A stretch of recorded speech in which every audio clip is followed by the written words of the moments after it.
Akkam jirtu maatii miidiyaa dirree barnootaa nagaa keessanii bakka jirtanitti nagaaf fayyaan dhabina. Kun tuutoriyaalii koorsii maatimaatiksii irratti barattoota freshmaaniitiin afaan Oromootiin karaa miidiyaa dirree barnootaa isiniif dhiyaatudha. Chapter 1 koorsichaa Propositional Logic and Set Theory jedha. Chapter 1 koorsichaa keessaa kutaa kanaan paartii kanaan immoo kan wajjin ilaallu Propositional Logicii party tokkoffaansaa akka ittaanu kanatti kan dhiyaatu ta'a. In this chapter, we study the basic concept of propositional logic and some part of the set theory. In the first part, we deal about propositional logic, logical connectives, quantifiers and arguments. Party kana keessatti kan wajjin ilaallu propositional logic fi set theory dha. Jalqabatti propositional logic bakka garagaraatti qoonnee ilaalla. Isaanis logical connective, quantifier fi argument itti qoonnee ilaalla. Set theory immoo operation Venn diagram operation isaa operation of set theory sets qoqqoonnee Venn diagramiidhaan in ilaalla. Jalqaba irratti gaan propositional logic dha kan ilaallu. Proposition jechuun maal jechuudha? A proposition is a sentence which has a truth value either true or false but not both. Proposition jechuun sentence truth value qabu dhugaa yookaan soba jedhamuu kan danda'u. Sentence truth value qabu dhugaa yookaan soba jedhamuu kan danda'u maal jenna? Proposition jenna. Dhugaa yookaan soba jedhamuu kan hin dandeenye truth value tokko kan hin qabne proposition jedhamuu hin danda'u. Isa kanaan maal jenna? Not proposition. Proposition miti jenna yookaan immoo open propositionis yeroo itti ta'u qaba. Open proposition kan jennu yeroo sobas dhugaas ta'uu danda'u jechuudha al tokkotti. Either true or false but not both. Proposition jedhamni kuni both lamaan isaa ta'uu kan danda'u garuu open proposition dha. Fakkeenyaaf open proposition akkamitti lamaan isaa ta'uu danda'a? Asitti fakkeenyaaf x plus 9 is equals to 10 yoo jenne kun dhugaas ta'uu danda'a, sobas ta'uu danda'a. Yeroo tokko x'in yoo x'in equals to 1 ta'e dhugaa ta'uu danda'a, truth value wanta kana. Yoo x'in immoo equals to 2 ta'e garuu 2 da'uu 9 10 miti wanta ta'eef kun soba ta'uu danda'a, sobas dhugaas ta'uu danda'a. So inni kun open proposition dha malee proposition ta'uu hin danda'u. Inni kan biraan immoo proposition dhuma ta'uu kan hin dandeenye open propositionis ta'uu kan hin dandeenye ni jira. Ammaaf garuu fakkeenyi kuni fakkeenya lamaan asirratti argitan kun 2 is an even number. A triangle has 4 sides. Isaan kun lamaan dhugaadha yookaan soba jedhamanii truth value kennuufii wanta dandeenyuuf isaan kun proposition dha jechuudha. Fakkeenya propositional logiciti. Lama even number dha. Truth value isaa true ennee baasuufii dandeenya. Triangle immoo side 4 hin qabu. Isa kana immoo false jennee bira darbuu dandeenya. So propositional logic kan jennu kanneen akka kanaati. Sentensiiwwan immoo propositionis hin taane akkasuma open propositionis hin taane dhugaa sobas ta'uu kan hin dandeenye akkasuma dhugaadhaaf sobas lamaan isaayyuu ta'uu kan hin dandeenye open proposition ta'uu kan hin dandeenye jechuudha. Akkasuma dhugaaf soba keessaas immoo tokko ta'uu kan hin dandeenye tokko argachuu kan hin dandeenye truth value tokko himoota baay'eetu jira. Isaan keessaa yuumee isa jalqabaa kana yoo ilaalle it is impossible to get medicine for HIV AIDS. Tasuma medicine argachuun hin danda'amu HIV AIDS dhaaf qoricha argachuun hin danda'amu jedha. Kun open propositionis ta'uu hin danda'u. In the future dha kan inni dubbataa jiru. Future keessatti proposition ta'uu hin danda'u kun. Sababni isaa har'a kana argachuu hin danda'amu isa jedhu kana dhugaadha yookaan sobaa jennee deebisuuf hin dandeenye. Sababni isaa future dha wanta ta'eef wanta beeknu hin qabnu. Argamuu danda'a, argamuu dhiisuu danda'a. Open proposition ammoo kan jennee fi future keessatti tarii yookaan hin argama ta'a, tarii yookaan immoo hin argamu ta'a. Malee future keessatti argamuus dhabamuus yeroo tokkotti argamuus dhabamuus hin danda'u. Yoo argameenuma argama future keessatti, yoo dhabame immoo dhabameedhuma hafa jechuudha. Malee argameedhumas dhabameedhumas immoo hin hafu. So open propositionis himi ta'uu hin dandeenye himaa akkasiidha. inni lammaffaan you can get a good grade in mathematics jedha. Mathematiksitti gireedii gaarii argatta. Kunis tarii yookaan argata yookaan hin dhabaa ta'a. Kanaaf sana keessaa kan isa eeggatu tokko wanta ta'eef open proposition ta'uu hin danda'u. Jijjiiramaan hin jiru. Tokkumadha kan inni yookaan dhabu yookaan gireedii gadhee argachuudha kan isa eeggatu.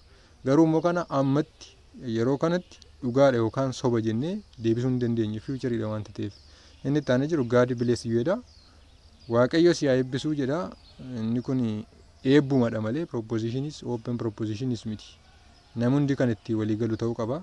Propositionii gaafa jennu truth values dhugaadha yookaan soba jennee gaafa murteessinu kan namni hundi itti walii galu ta'uu qaba.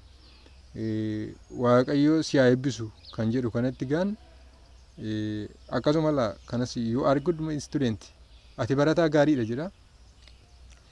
Isa kana amma yoon eeyyee gaariidha jedhee namni biraan immoo itti walii galuu dhiisuu danda'a. Lakki gaarii miti jechuu danda'a. Kanaaf namni hundi itti walii galuu qaba propositionii ta'uudhaaf. General fact dhugaa qabatamaa ta'uu qaba. Kan inni irratti hundoofnee murteessinu sun. Fakkeenyaaf amma 2 is even number yoon jedhee eenyuyyuu haaluu hin danda'u kana. Propositionii kan inni ta'uu fi eenyuyyuu haaluu hin danda'u. Eenyuyyuu irratti walii gala. Sababni isaa scientific fact waanta ta'eef. Saayinsiidha wanta mirkanaa'edha wanta ta'eef eenyuyyuu itti walii gala. So propositionii ta'uudhaa fi you are good student namni hundi itti waliin galu kan. God have mercy on my soul. Kun wanta ijaan argamu miti. Wanta ragaadhaan proof gochuu dandeenyu miti. Araarri Waaqayyoo lubbuu koorra jiraadha. So isa kana namni hundi itti walii galuu dhiisuu danda'a. Kan hin jiru immoo jedhu jiraachuu danda'a wanta ta'eef ragaadhaan immoo wanta mirkanaa'uu danda'u miti. So kanaaf propositionis open propositionis ta'uu danda'u. No woman should die while giving birth. Harmootiin yookaan dubartoonni du'uu hin qabanii sababni isaa daa'ima da'u wanta ta'eef jedha. Isa kanas namni hundi itti walii galuu dhugaadha yookaan soba yoon jedhe namni hundi itti walii galuu hin danda'u wanta ta'eef inni kunis propositionii ta'uu hin danda'u. Open propositionis immoo ta'uu hin danda'u. Sababni isaa yookaan du'uu qabu yookaan du'uu hin qaban jedhamee kan murtaa'udha kun. So kanaaf namni hundi irratti walii galuu baatullee inuma du'u yookaan du'uu hin qaban jedhama yookaan inuma du'u jedhama maleessa lamaansaa truth value qabaachuu hin danda'u. Dhugaadhas sobas dhugaas ta'uu hin danda'u jechuudha. Every child has the right to be free of corporal punishment. Daa'imman yakka adabbii jalaati. Adabbii yakkaa jalaa bilisa ta'uu qabu jedha. Inni kunis immoo fakkeenyaaf hammatuun dhugaadha jedheeti. Namni biraan immoo adabamuu qabu kan jedhu jira. Namni hundi itti walii galuu hin danda'u. So kana dhugaadha yookaan soba jennee murteessuu hin dandeenyu. Kanaaf propositionii miti. Garuu immoo murtoo tokko numa argata. Dhugaa yookaan soba inuma ta'a. Murteessuu yoo dadhabne iyyuu dhugaa yookaan soba ta'a malee wanti kun lamaansaa ta'uu hin danda'u. Jijjiiramaa hin qabu. Wanti jijjiiramee al tokko soba isa godhee al tokko dhugaa isa godhu hin jiru. So isa kanaaf inni kun open propositionis ta'uu hin danda'u. King Abbaa Jifaar weighed 60 kg when he was 30 years old. Abbaan Jifaar kiloogiraama 60 ulfaata ture yeroo umuriin isaa 30 jedha. Inni kun propositionii ta'uu hin danda'u. Sababni isaa yoo ragaadhaan mirkaneessuu dandeenyedha. Namni hundi itti waliin galu kana wanta paastii keessa darbedha. Namoonni har'a jirru wanta beennu miti wanta ta'eef kanaafi namni hundi itti walii galuu hin danda'u. So propositionii ta'uu hin danda'u kuni. Akkasuma open propositionii illee ta'uu hin danda'u. Sababni isaa kiloogiraama 60 ulfaatee paastii keessa bara jiraataa ture sana Abbaan Jifaar kiloogiraama 60 ulfaatee ulfaachuus immoo dadhabuu ulfaachuus immoo dhiisuu hin danda'u. Yookaan hin ulfaata ta'a yookaan hin ulfaatu ta'a. Faaktiin tokko jira. Truth value tokko qaba. Truth value tokko qaba garuu maal miti bakka kan murtaa'e miti. Kanii dhugaadha yookaan soba jennu miti. Dhaloonni irra jiru kan irratti walii galuu danda'u miti. So kanaaf propositionis open propositionis miti. Kan itti aanee jiru logical connectivity. In mathematical discourse and elsewhere one constantly encounters declarative sentences which have been formed by modifying a statement with the word not or by connecting statement with word and or if. Isaan kana dhaqanii ilaallu baay'inaanii or, and, if, then, or implies, and if and only if. Isaan kun logical connective dha. Logical connective kan nu fayyaduu fi propositionii lama walitti connect gochuudhaaf walitti qabsiisuudhaafidha. Logical connective kun egaan gosa baay'eetu jira. Isaan keessaatii negationiin jira, negationiin hin jira, akkasumallee conjunction, disjunction hunda isaanii ni ilaalla. Mee notti bal'aa wanta qabuuf akkasumas example waa'ee wajjiniin deeggaree ilaaluudhaaf text bookii fayyadamna. Egaani logical connective kan inni walitti qabsiisu connect kan walitti nuuf godhu proposition dha. Proposition kun immoo simbolii garaagaraa qabu. P, Q, R, S warra jennu kanaan bakka buusna.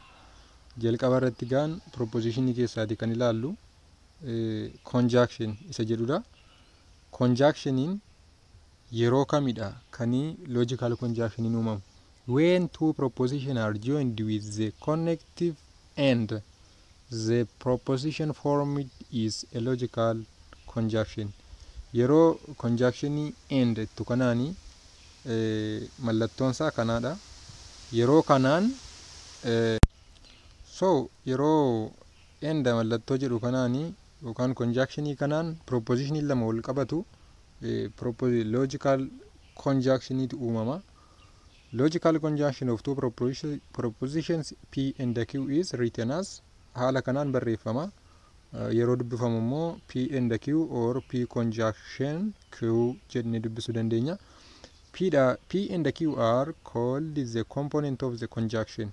P and Q is true if and only if P is true and Q is true.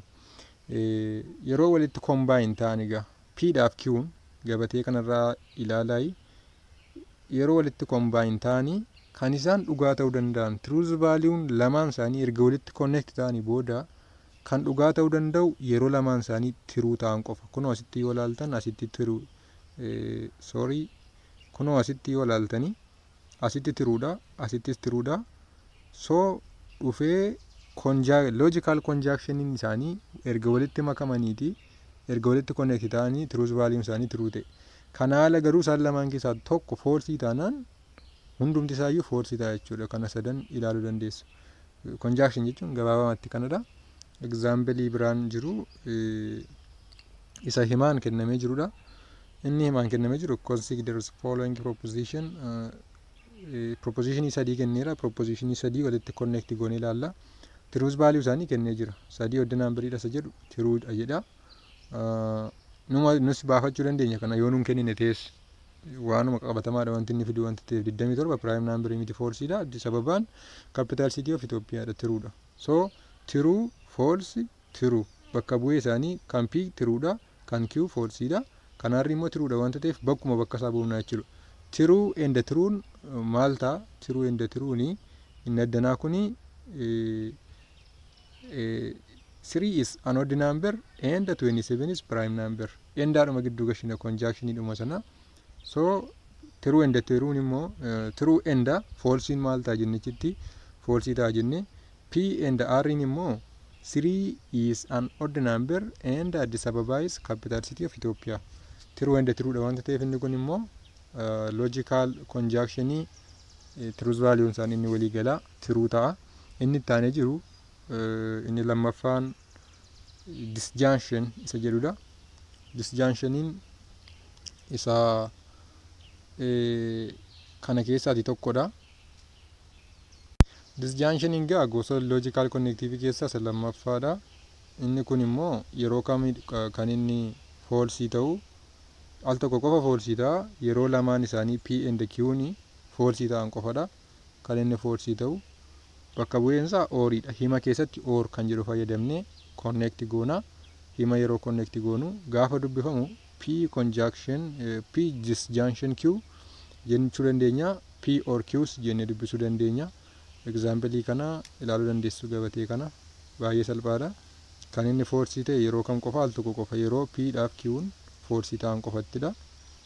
Inni kana malee example isuma gubbaatti fudhatee jira.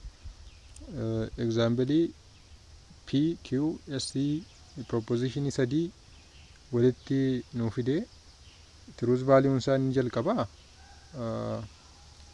truth value isaanii jalqabaa tiruudhaan lammaffaan immoo falsiidhaan sadaffaan falsiidha. Bakkuma bakka isaa gashine kanas akkuma hilaatti wanta biraan qabu bakkuma bakka isaa gashine P or Q jechuun kunooti P or Q'n true or false jechuudha. True or false true ta'a silayyuu P or S immoo addanatti gaan kunoo dogoggora fayyadame la P miti kun Q dha. Sababni isaa 27 prime number kan jedhu kun P fuuldura jiru kan Q tinni so false or false immoo false ta'a amma laalleera seeruma isaa wanta ta'eef. Not the use of or in propositional logic is rather different from its normal use in the English language.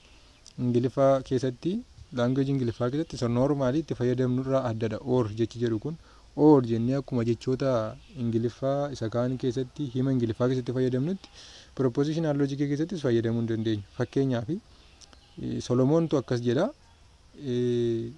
ani bakka kubbaa miillaa yookaan waaree booda bakka kubbaa miillaa yookaan bakka siniimaa ilaaluun adeemaa jedha. Kana jechuun isaa jedha akka afaan Ingiliffaatti wanta sana lamaan keessaa tokko nan raawwadha garuu lamaan isaa miti kanan raawwadhu jedhaa jira. Kun maal of keessaa qaba? Here is used in the exclusive sense. Exclusive sense of keessaa qaba. Garuu exclusive sense jechuun gaani tokko nan dhiisaa jechuudha. Tokko exclusive godhaa jira. Ala baasaa jira tokko. Logically keessatti garuu propositional logically keessatti garuu inclusive dhaaf fayyada. Kana jechuun lamaan isaayyuu raawwachuu qaba jechuudha. Maal ayyamaa fi that is we allow Solomon the possibility of doing both things without him being inconsistent. Lamaan isaayyuu bakka kubbaa miillaas dhaqee bakka siniimaas dhaqee daawwachuu akka danda'uttiitu hiikamaa jechuudha propositional logic keessatti. So kanaaf Ingiliffaa fi English language keessatti inni hiikamuu fi inni kana keessaa tokko mini. Inni kan biraan implicationidha. Implicationinis gosoota logical connective keessaa isa sadaffaadha. Inni kun immoo kan inni force ta'uu danda'u P implies Q keessatti yoo P'n true ta'e Q'n immoo false ta'e qofadha.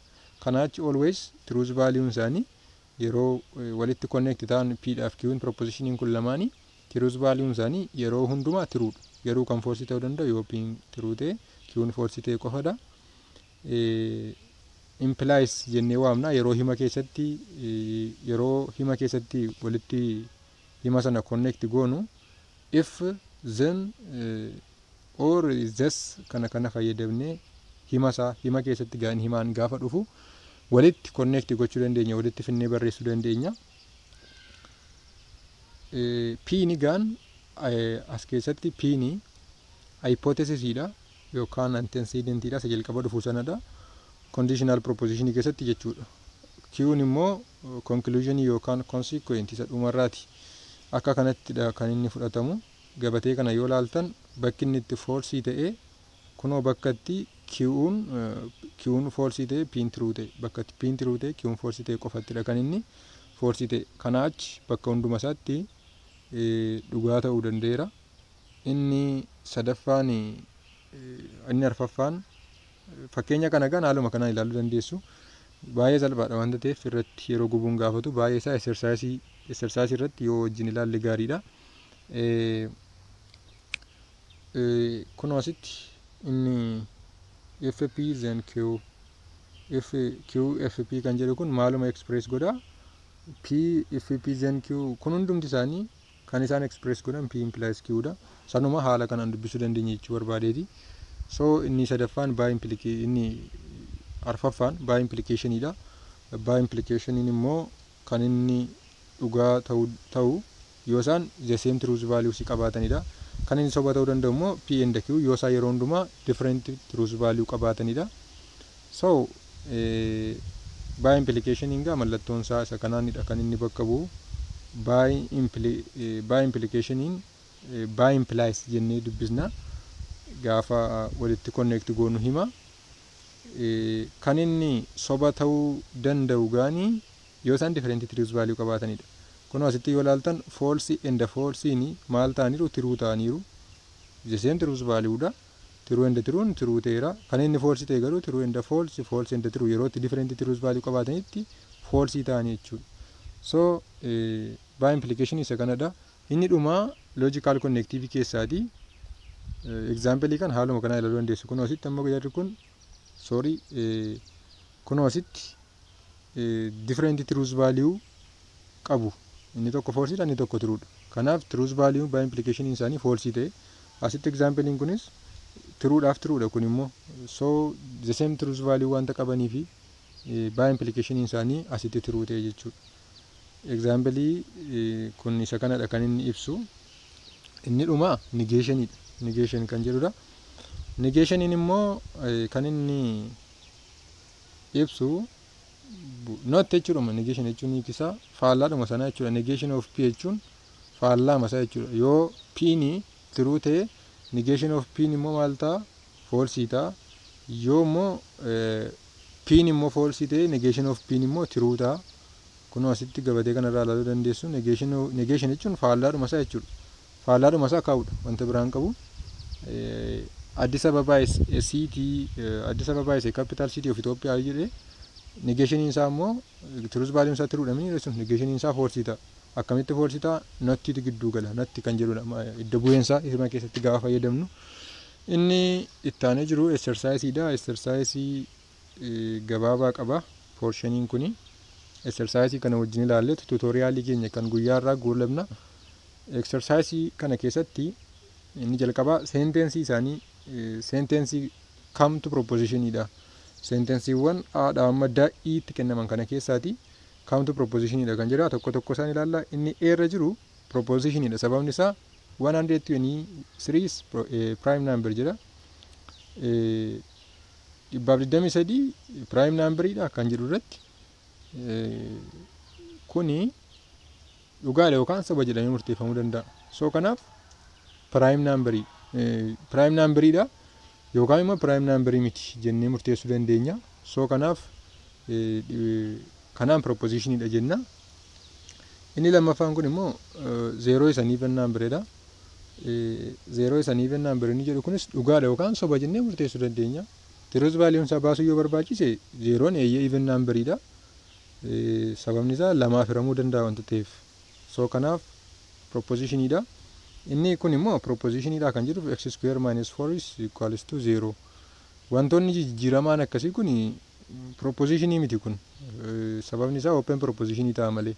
Sababni isaa yoo hojjettanii ilaaltan amma kana yeroo diigdanii yeroo rabsitanii x minus 2 times x plus 2 ta'a miti ree. Akkas ta'a. So is equals to 0 ta'a.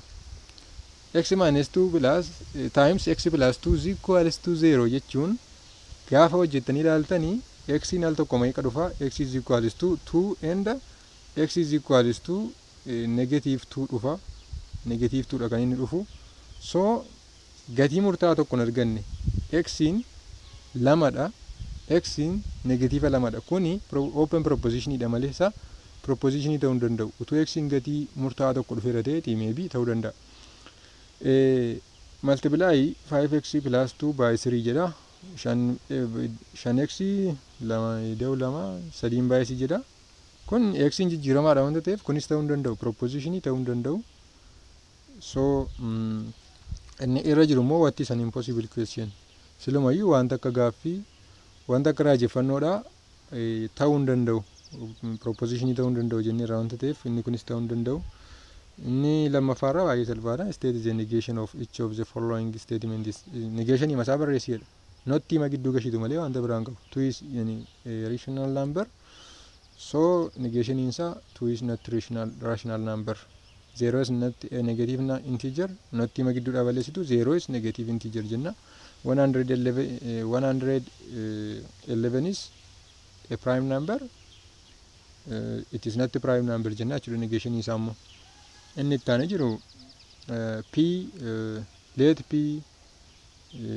irraati gaa p dhaaf q yeroo nuuf kennetti truth value isaanii hin baasne sirraati garuu baasuu dandeenya. 15 is an odd number jedha. Kana isa gadi hojjechuuf nu gargaara wanti ta'eef eeyyee odd numberidha tiruudha jennee kenna. Q'n immoo 21 is a prime number jedha. Inni kun immoo falseidha. Prime number inni 21 sababni isaa composite dha malee prime miti. Hiramaa lama ol qabayyuudha. Tokkoof ni rama, torbaaf ni rama, mataa isaatiif ni rama. So falseidha. So gaafa gadi isaanii finnee walitti baafnu kan inni nu gaafate jechaan barreessiidha. Isa argatte jechaan barreessi. Truth value isaanii immoo murteessiidha. Inni eera jiru kan hunda isaa taa'een hojjedhu garuu isa eera jiru isinitti agarsiisa. Salphaadhas wantuma nama rakkisu illee hin qabu. Gara kompleksiitti adeemaa jira xiqqoo naannoon quantifierii baay'ee bakka itti dhedheeratu ni qaba. Inni kun garuu bakkuma buusudha. Asitti truth value isaanii arganneerra. True kan pidha bakkuma isaa buusudha. Inni eera jiru p or q jedhamni true or what? True or false. True or false in maal ta'a jenneerra silayyuu true ta'a jenneerra. Truth value isaa murteessinu hin jirra. Truth value isaa true ta'a jechuudha. Inni biira jiru kun immoo p and q jedha. Inni kun immoo true and false. Inni kun immoo truth value isaa false ta'a. Sababni isaa conjunction keessatti true and true yoo ta'e qofaadha kan inni dhugaa ta'uu danda'u. Jechaan barreessi gaafa nuun jedhu immoo isuma addana jiru walitti fiduudha akka conjunction isa gidduutti argamu kanaatti. Amma isa eera jiru maal jedhee walitti fida? 50 is an odd number or 21 is a prime number jedheen walitti fida.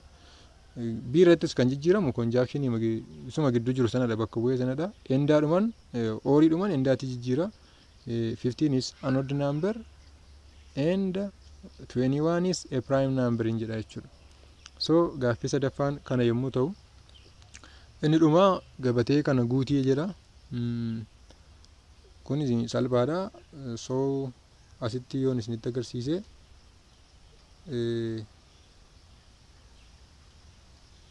kun oddanatti yoo laallee mee negation of q kana asirratti agoonu negation of q asirratti ta'u p and negation of q immoo asitti agoonu. So kun oddanatti negation of q gaafa baafnu negation masa kana jechuudha. Negation in true maal ta'a? False ta'a. Negation in false immoo true ta'a. Negation in true false ta'a. Faalladhuma isaadha.